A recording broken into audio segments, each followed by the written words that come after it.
That's one small step for man, one giant leap for mankind.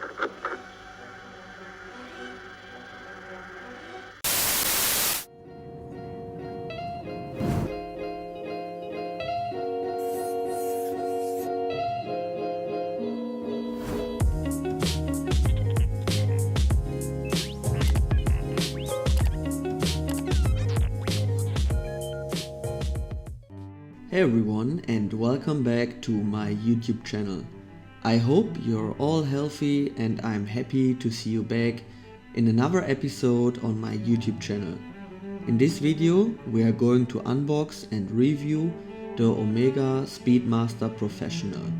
As probably most of you are interested in luxury watches, I assume you all know the Omega Speedmaster.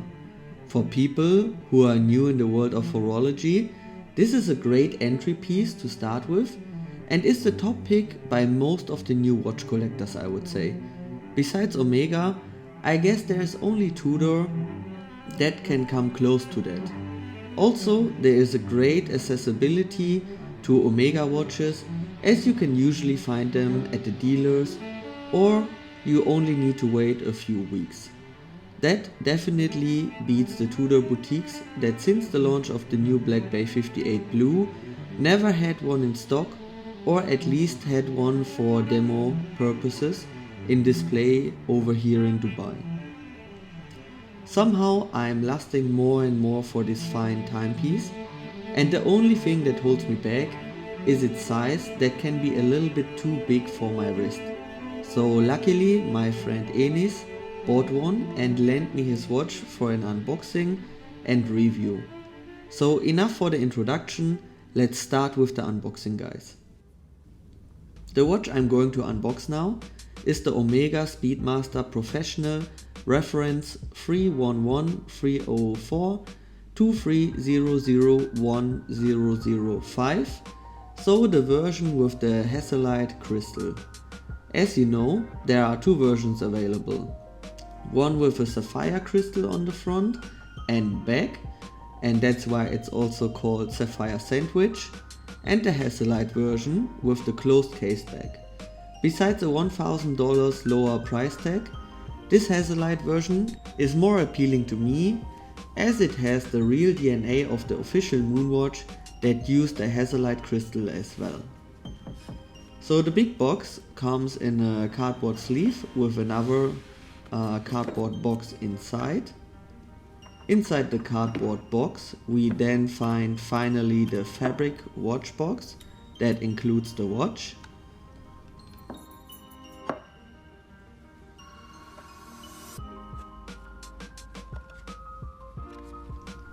Behind the watch box we find the receipt.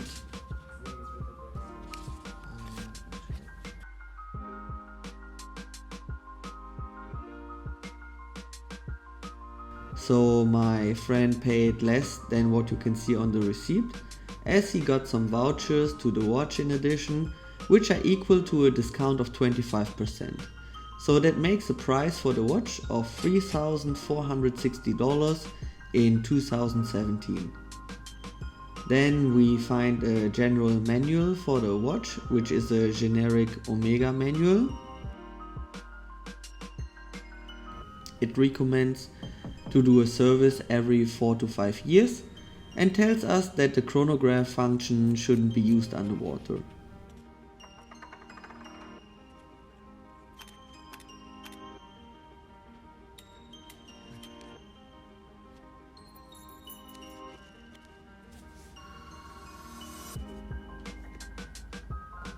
Then we find the card holder with a pictograms card.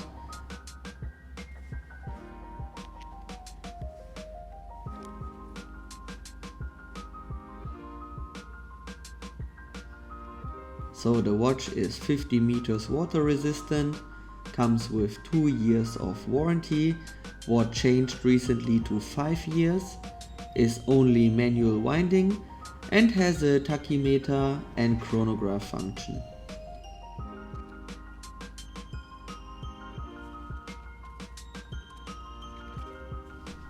the warranty card that contains the reference, serial number and date of purchase,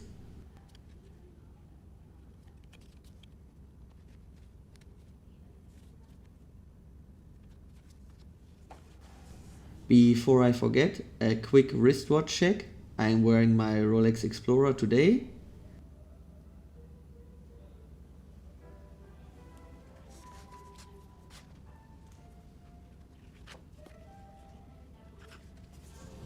Then we have a first booklet in the box that tells us how to change the strap and bracelet.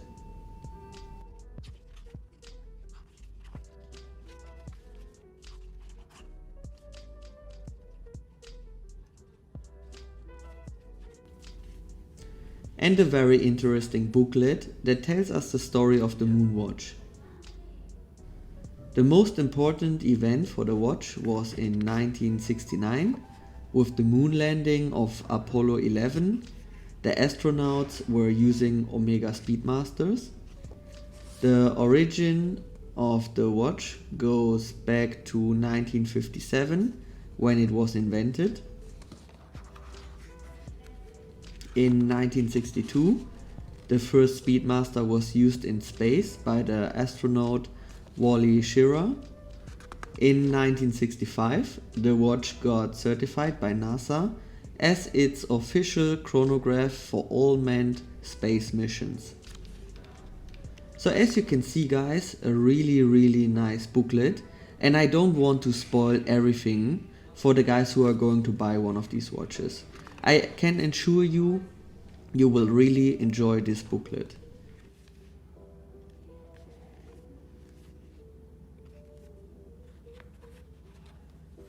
The box is closed with two nylon straps and clasps, which are actually inspired by the spacesuits.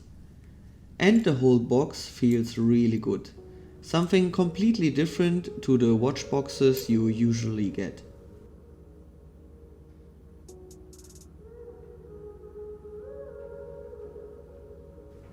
Inside the box we find the watch, of course, but also a lot of accessories that I'm going to show you now.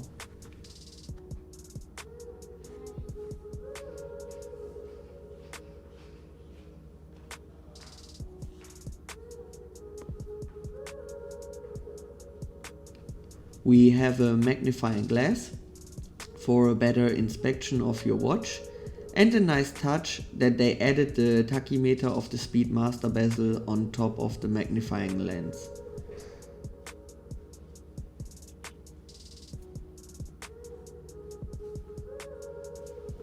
Then we find a paperweight in the box.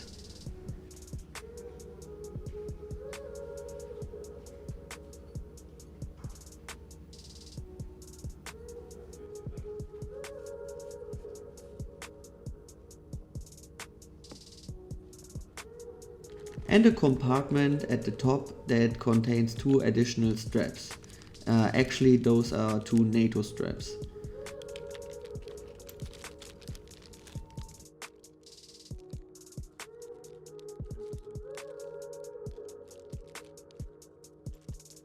In addition, we have the links that were removed from the bracelet. We have some spring bars, so in case you remove the bracelet that you can use additional spring bars for the NATO straps. And we have a spring bar tool, so you can change the straps on your own without going to an Omega store.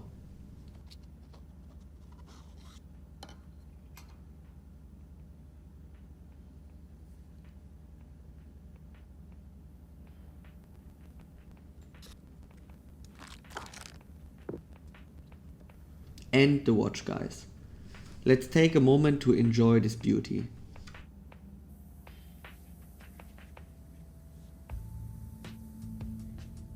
So we have the reference 311304230010005, which is the Omega Speedmaster Professional with Hazellite glass and the caliber 1861.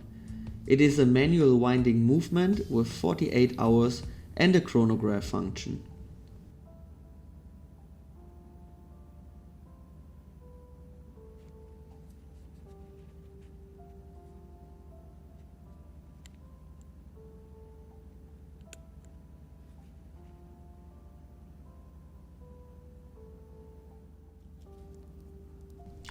Let's check the weight of the watch. It comes at 144 grams. And with all links we have 159 grams. Next, the dimensions of the watch. The diameter is 42 millimeters.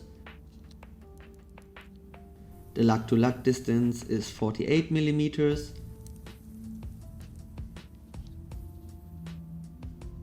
The thickness is 14 millimeters.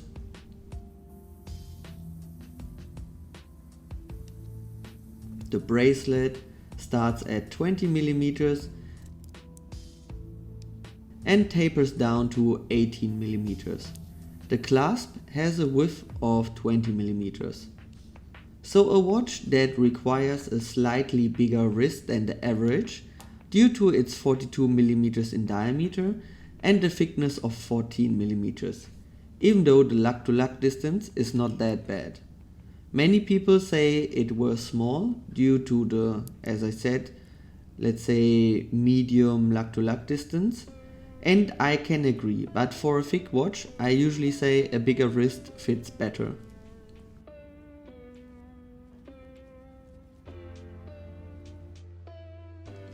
Let's wind the watch now. The crown is well protected and actually I find it a little bit difficult to wind it. It is also not that easy to pull out the crown into the time setting position, and I would wish that Omega makes the crown more grippy and easier to pull out. With the glove I actually had no chance to get it out.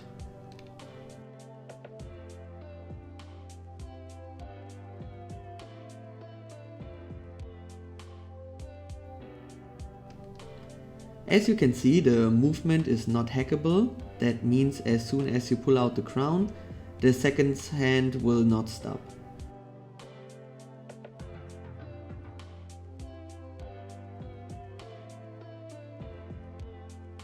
You can counter this a little bit while rotating the crown backwards, but overall of course not a hackable movement.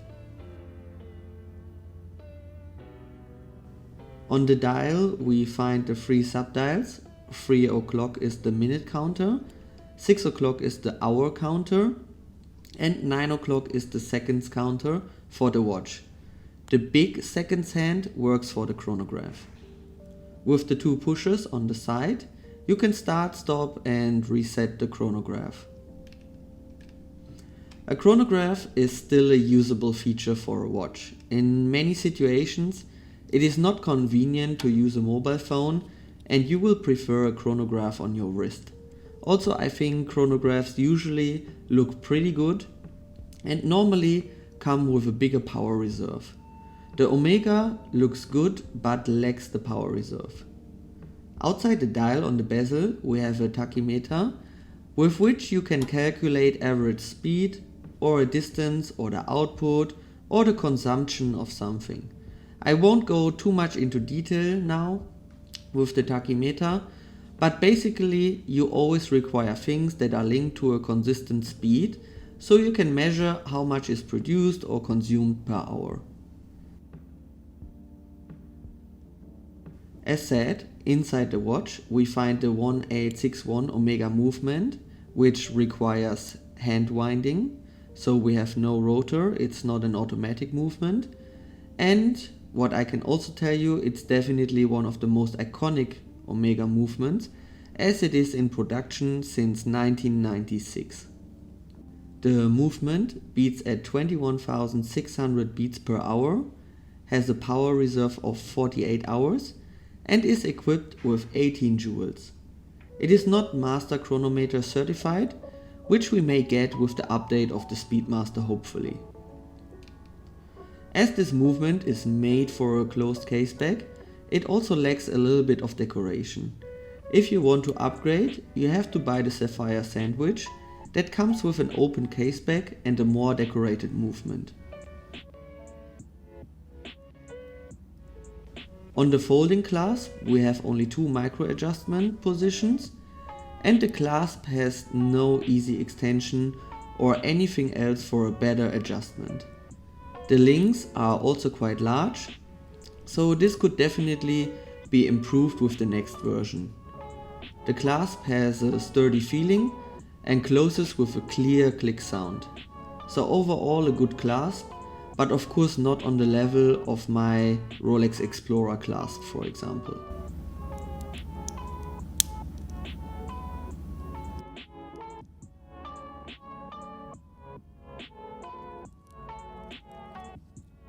The watch feels comfortable on my wrist, with the bracelet already adjusted for me.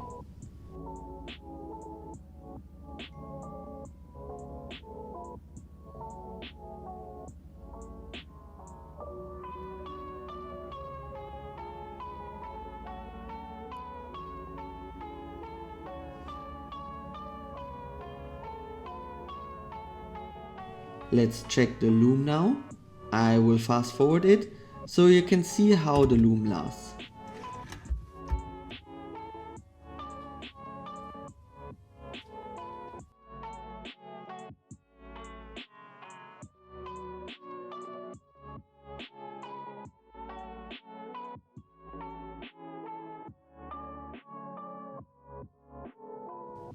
And ending the video with some wrist shots. So what is my verdict? The Omega Speedmaster has an amazing history. I mean, it was the first watch in space and on the moon, and yeah, as you know, Omega is really marketing this pretty hard. But I think it's also really cool. I mean, the look of the watch already fits so well to space. The booklet you get with the watch and all these commercials. It's just an incredible history of which Omega can be really proud of. And yeah, for me, as maybe a younger generation of watch collectors, this is something we can relate to. So for me, from the history point of view, probably the most iconic watch that I know till today. Then it's of course super well built, the design is amazing and there's a great movement inside. As said, it has a chronograph function which you can still use nowadays, so it's not completely useless. And yeah, overall just a really good package that comes at a very attractive price point, especially if you compare it nowadays where companies try to increase their prices sometimes like 3 or 4 times a year. And yeah, I don't know, it somehow is getting a little bit out of control with all those price increases. Then of course the watch also has some shortcomings or downsides to it, and you will especially notice those when you also have, let's say, some watches from maybe a little bit more higher class or higher quality brands in your collection, and also if you are in the watch hobby for a few years already. So what are the shortcomings? I would say first of all, the bracelet has only 2 micro adjustment positions, or if you say you keep it in one, there's only one other position that you can use, and there is no like easy extension feature. And of course, especially in Dubai, where we often have very humid weather outside and it's super hot, and inside we always have AC, easy extension of the bracelet is like a must-have in Dubai already. Then I found it super difficult to pull out the crown and to wind it, and usually I'm a fan if that's a feature that is easy to use, or let's say if you can easily wind your watch and set your watch, as you may have to do it every day, I don't know. So with the Omega this was not very convenient. And yeah, definitely the power reserve. I mean, 48 hours is not up to today's standards anymore, and especially not for a chronograph, which usually stores some more energy inside. Then you also have enough energy in case you start your chronograph and use it a few times a day. So these, I think, or I would say, are the shortcomings that the watch has.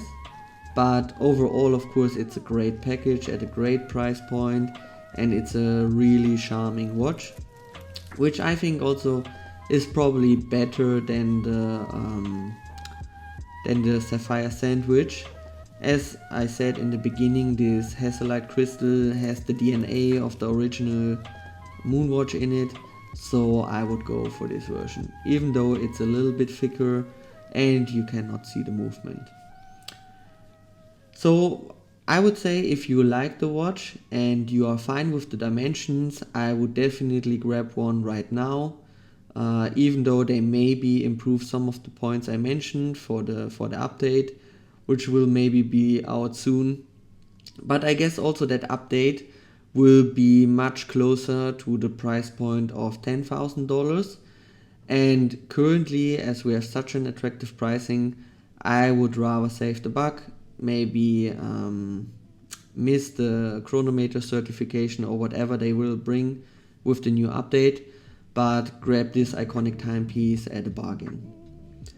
So yeah, this is my verdict. I hope you liked the video. If you do so, leave me a comment and a like, and hopefully see you in my next episode. Thank you for watching, and bye bye.